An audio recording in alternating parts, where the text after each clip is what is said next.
Leader and members of Flag Australia and myself are hearing on a regular basis about the pressure that our farmers and food producers are under. But let me just make the point that these policies come from a faraway place. And you're going to have to bear with me now for a few minutes while I read my speech, and I will read it because otherwise I'll be up here for hours. I get a bit carried away with this, so I've contained it to as smaller speech as I can do. But we are in trouble, and we all need to pull together on this. And first of all, I'd just like to thank people who have been supporting Flag Australia in their push to get this word out there. At Leon Biner on his Don't Sell Australia Short Facebook campaign, who has now over 7,500 members, all concerned about the same thing. Sean Perry from 5AA Talkback, who has allowed Peter and myself many times to go on there for hours at a time to get these issues aired and discussed. And we'll actually be having Lord Monckton on there tomorrow night from 7 o'clock till midnight, so that people can ring in, ask questions and have a discussion about this. So 5AA have been behind us, which is great. And also the Southern Argus newspaper. They have been so supportive of getting the message out there of the stress that our primary producers are under, and we really can't thank all of those people enough. So now I'll start to read. Again, thank you all for coming here today.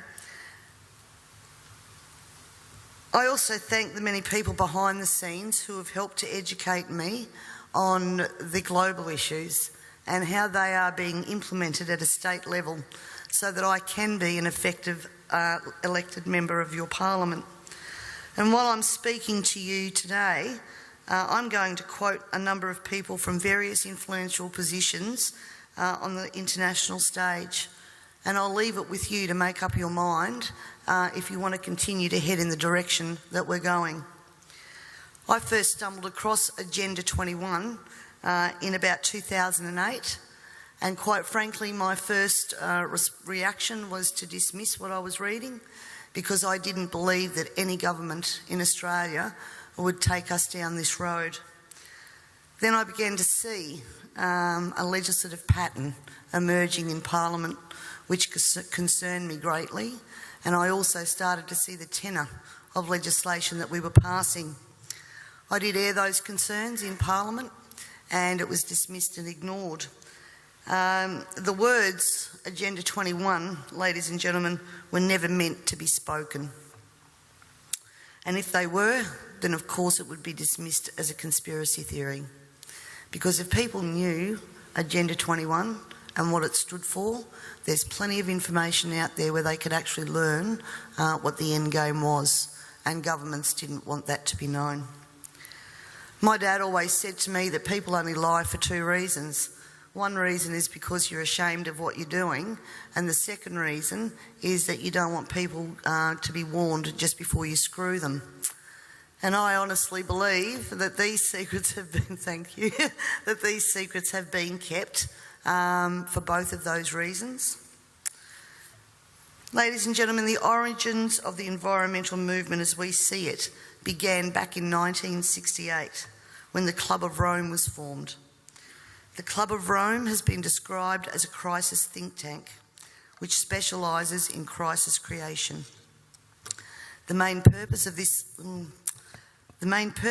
think tank was to formulate a crisis that would unite the world and condition us to the idea of global solutions to local problems. In a document called The First Global Revolution, authored by Alexander King and Bertrand Schneider, on pages 104 and 105, it stated, "In searching for a new enemy to unite us, we came up with the idea that pollution, the threat of global warming, water shortages, famine and the like would fit the bill. All these dangers, of course, will be caused by human intervention that will require a global response." That's the origin of global warming, ladies and gentlemen. In 1975, Australia agreed to bring in a new economic order via the Lima Declaration on the Second Conference of the United Nations Industrial Development Organisation.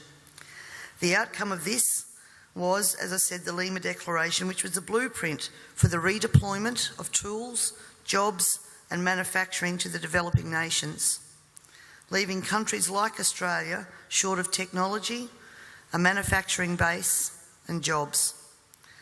Blind Freddie can now see what the outcome of that has been for our country, with their unworkable trade and tariffs agreements hand in hand with this that have followed as a matter of course. This is now a reality, with around 90% of our agriculture and manufacturing just gone. Australia signed the Lima Declaration and hundreds of others with the support of all major political players: Whitlam, Fraser, Hawke, Keating, Hewson, Howard, Rudd, the Democrats, the Greens and even the Nationals. It has been put to me that all of these treaties were the foundation for the rollout of Agenda 21, and it seems that Australia has been moved around the global chessboard, and our so-called leaders were either complicit or naive to the long-term consequences. And now we're almost at checkmate.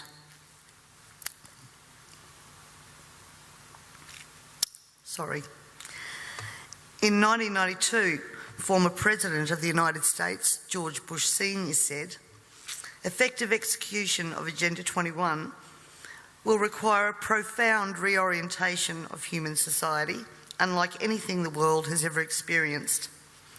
A major shift in the priorities of both governments and individuals, and an unprecedented redeployment of human and financial resources. This shift will demand that a concern for the environmental consequences of every human action will be integrated into individual and collective decision-making at every level." Cutting through the code, I want everyone to consider what the words "profound reorientation of all human society" and "unprecedented redeployment of human and financial resources" actually means. For everyone here tonight not familiar with Agenda 21, I would suggest that this is the beginning of your learning curve, not the end. In 1992, Maurice Strong, Secretary-General of the UN Earth Summit and member of the Club of Rome, said, "It is clear that current lifestyles and consumption patterns of the affluent middle class, involving high meat intake, consumption of large amounts of frozen and convenience foods, use of fossil fuels, ownership of motor vehicles, small electrical appliances, home and workplace air conditioning, and suburban housing are not sustainable." Put those statements together with the previous one, and it must become clear that Agenda 21 is about controlling every aspect of our lives: how we eat, what we eat, how much we eat, how we move around, food production, the amount of food, and where we even live.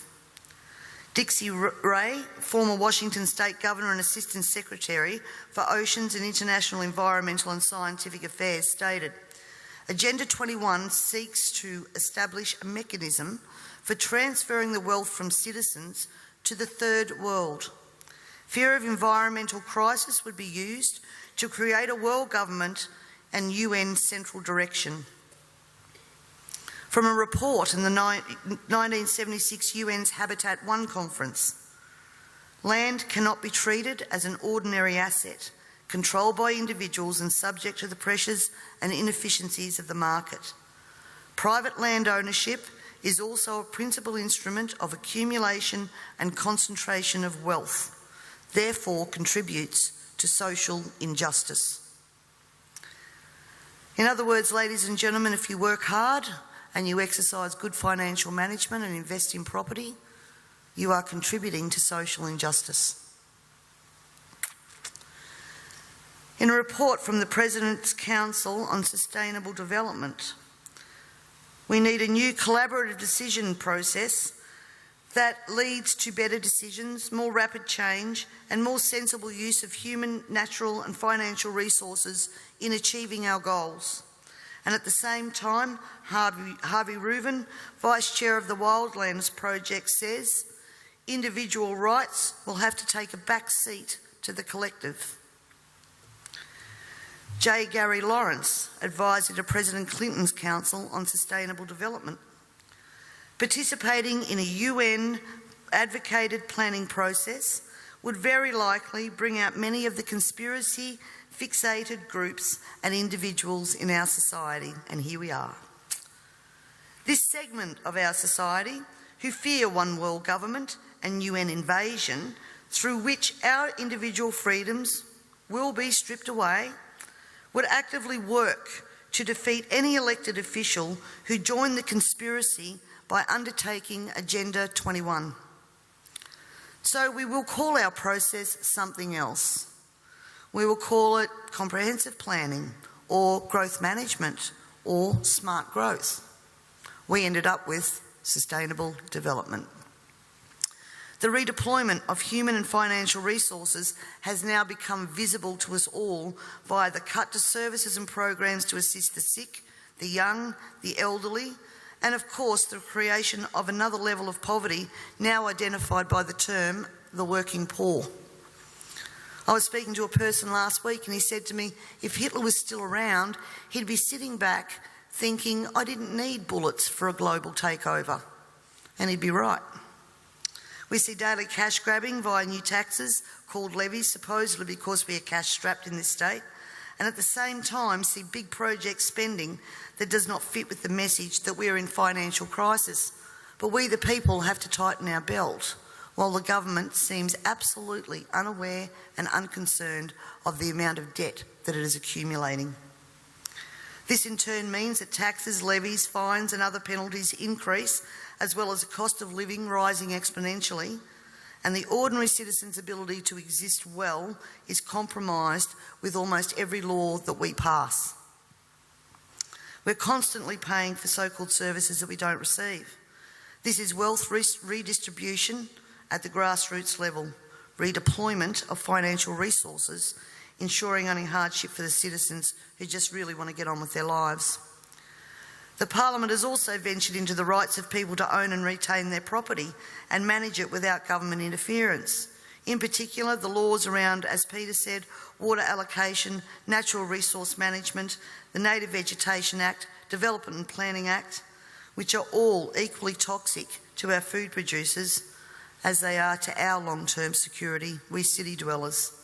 Everyone needs to remember we all pay a natural resource management levy on our tax rates.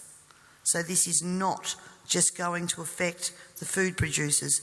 The intrusions into our property that Peter was talking about that land producers are going through will roll out into the suburbs and into the city because they have the authority to do that.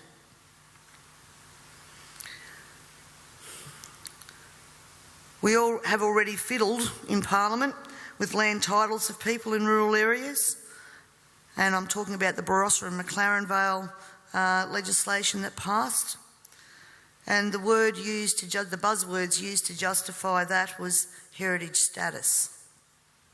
At the same time that our right to own and manage our land, have access to water, produce adequate food to ensure that our only option is not to consume often toxic and substandard food from places like China, this government has been working overtime to take away our rights to common law through many pieces of legislation.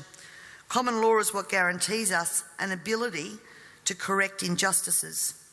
This coming year, I promise you, you will also hear debate over a number of pieces of legislation that will further erode our common law rights. And you have to get behind me on this, ladies and gentlemen, to stop this from going through.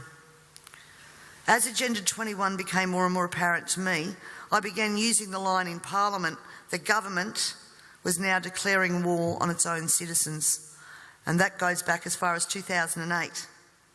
This, of course, led me to being labelled a conspiracy theorist.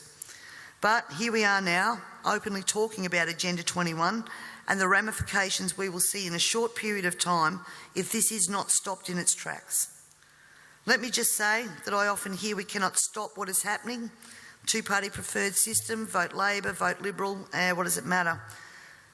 And in fact, that's probably true for the House of Assembly, because that's where government's formed. But ladies and gentlemen, here in South Australia we have the Legislative Council, the House of Review.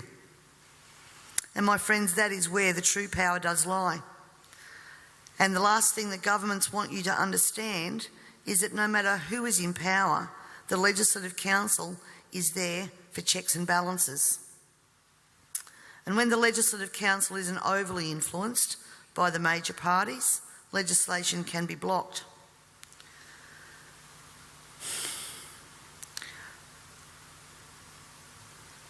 Remember, on most of these policies that I've spoken about here today, there has been bipartisan support for everything that has gone through. When the major parties join together, then the crossbenchers and minor parties, basically our vote is null and void. The way to avoid that is to make sure that when the major parties do join together, they don't have the numbers. For way too long now, we the people have been asleep at the wheel, and it is time to wake up and participate in the democratic process. And to do that, you need to understand the parliamentary and political system that you are trying to rein in. In 1972, the Club of Rome published the alarmist Limits to Growth document, warning of worldwide overpopulation, the need for sustainable development. This was the beginning of the slow process of social engineering and programming people to accept that the planet is struggling to sustain life. On the 8th of October 1973, the New York Times reported a quote from Ted Turner, also Club of Rome. The social experiment in China under Chairman Mao's leadership is one of the most important and successful in human history. In 1987, Mikhail Gorbachev, also a member of Club of Rome, said, "We are moving toward a new world order, the world of communism, and we shall never turn off that road." He also quoted in 1996 Monetary and Economic Review on page 5, "The environmental crisis will be the international disaster that will unlock the new world order, one world government." In 1992 came the Earth Summit, which produced the document called the Earth Charter. This document was co-written by Maurice Strong, long-time globalist, elitist, member of Club of Rome, and Mikhail Gorbachev. Both Strong and Gorbachev stated that it was hoped that this document would be adopted as the new 10 Commandments, with environmentalism as the new one world religion. Out of this summit came Agenda 21. Ted Turner, who was also a member of the Club of Rome, was quoted as saying in 1996, "The total population of 250 to 300 million people is ideal. That means a reduction of 95% from present levels would be even more ideal. Anyone who abhors the China one-child policy is simply a dum-dum." In 1998, the Baltimore Sun reported on July the 7th, most of Ted Turner's first donation to the UN of $22 million went to programs that seek to stall population. Another goal of the depopulation process is that the upcoming generation will submit to sterilisation to save Mother Earth. Ladies and gentlemen, everything I've said here tonight can be verified by document searches, and it is now time for us all to take off our blinkers and encourage our neighbours to take off their blinkers. And it's also time for you to demand that every person you elect fully understands this policy that is being rolled out via local, state and federal government at a concerning rate. We're not talking about decades, we're talking about only years before this is fully implemented. And every day another law is passed, is introduced to produce the endgame of Agenda 21 being fully implemented. So the question that Lord Monckton asks, carbon tax, climate change and Agenda 21, can democracy survive all three? Needs to be answered, and answered now. And you need to find out from your elected members what they know of Agenda 21, and if they don't know it, educate them. And if they don't know it, then push them to understand what they are voting on in Parliament, because this is crossroads.